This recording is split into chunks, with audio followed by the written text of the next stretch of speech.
Once there was a little dachshund puppy called Willoughby. He had a shiny black coat, a brown nose, and 4 brown paws. He belonged to Mrs. Ann, and he loved her more than anyone in the whole world.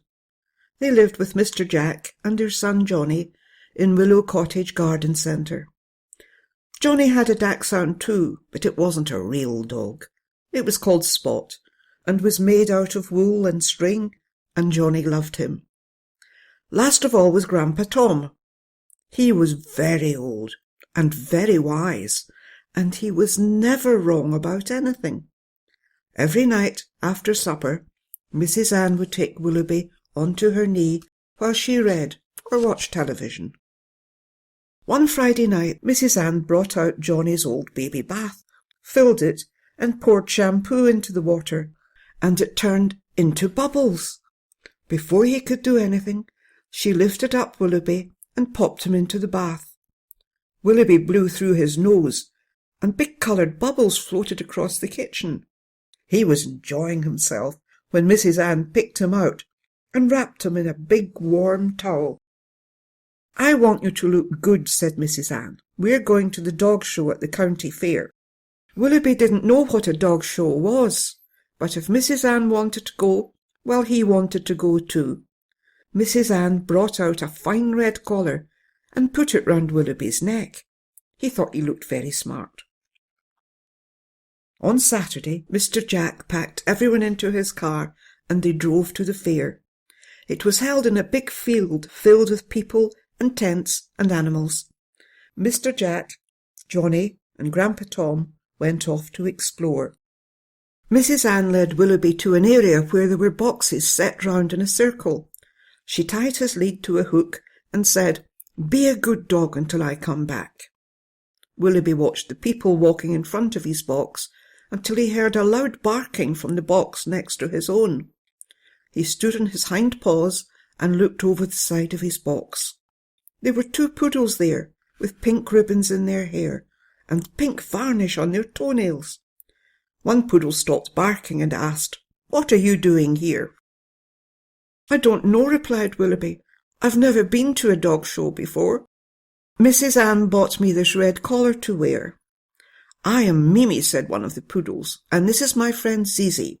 We wear ribbons, not dog collars, and we always win the toy dog prize." "My hair's too short for ribbons," said Willoughby sadly. He realised that Mrs. Ann had made a mistake. He wasn't a toy dog. She must have meant to leave Spot in the box, not him. "Oh, I am not a toy. I am a real puppy. It's just that I have short legs because I am a dachshund." Zizi laughed at him and said, "Go away. You are very silly." Willoughby went to the other side of his box and looked over. There was a pretty little Pekingese dog there, on a green velvet cushion. "Hello, little dog," she said in a haughty voice. "Why haven't I seen you at a dog show?" The Pekingese had a silky topknot tied up with spotted ribbon. Willoughby was admiring her shiny coat when the Pekingese said sharply, "I asked you a question. It is very rude not to answer."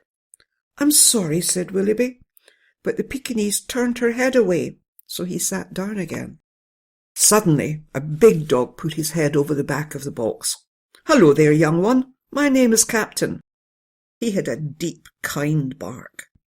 Willoughby was trying hard not to cry, but he answered bravely, "Please, sir, I am not a toy dog. I am a real puppy. I am a dachshund, and we are small because we have short legs." "Of course you're a real puppy," said Captain. "Dogs in the toy dog section usually wear ribbons, not fine red collars like yours. We are put into groups at dog shows: hounds, terriers, working dogs, toy dogs, and a group called other breeds for the rest of the dogs. I think your missus should have put you into the other breeds class, or perhaps the hounds, but not with the toy dogs." "Please, sir," asked Willoughby, "what kind of dog are you?" "I am a working dog, a German shepherd, and I am in the police. Next to me is Elsa, who looks after Mrs. Gray, who can't see very well. Charlie works at the airport with the customs men, and Ted takes care of Farmer Brown's sheep. There were lots of working dogs, and they all woofed a welcome to Willoughby and said how pleased they were to meet him. "It's time for our parade," explained Captain. Willoughby looked on as the working dogs walked round in a circle. 2 lady judges watched the dogs, then one handed out coloured rosettes. A red rosette marked first was given to Elsa. A blue one marked second was given to Captain.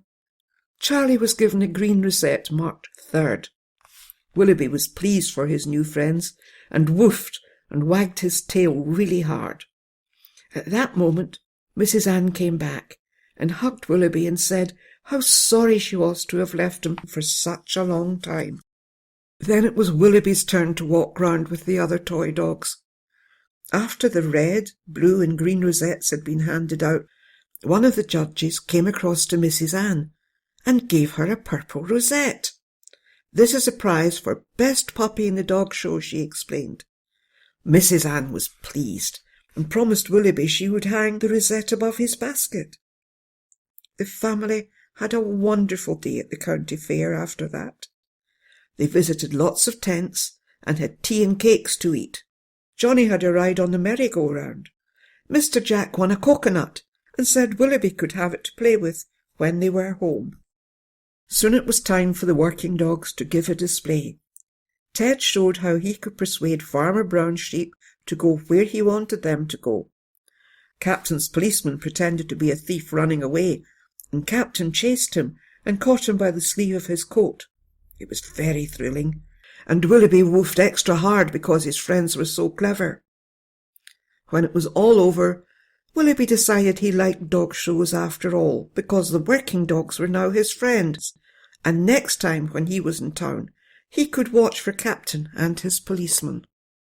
On Monday morning, Willoughby watched Grandpa Tom as he worked in the garden centre. The weekend visitors had left litter behind, and there were crisp packets and papers lying around beside the hedges and flower pots. Grandpa Tom was using a long gripper to clear up, but sometimes he stopped, straightened up and put his hand to his back and groaned.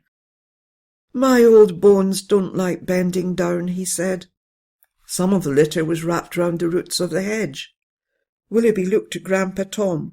Then the little dog pushed his nose into the hedge roots and used his sharp teeth to pull out a crisp bag that had been dropped there.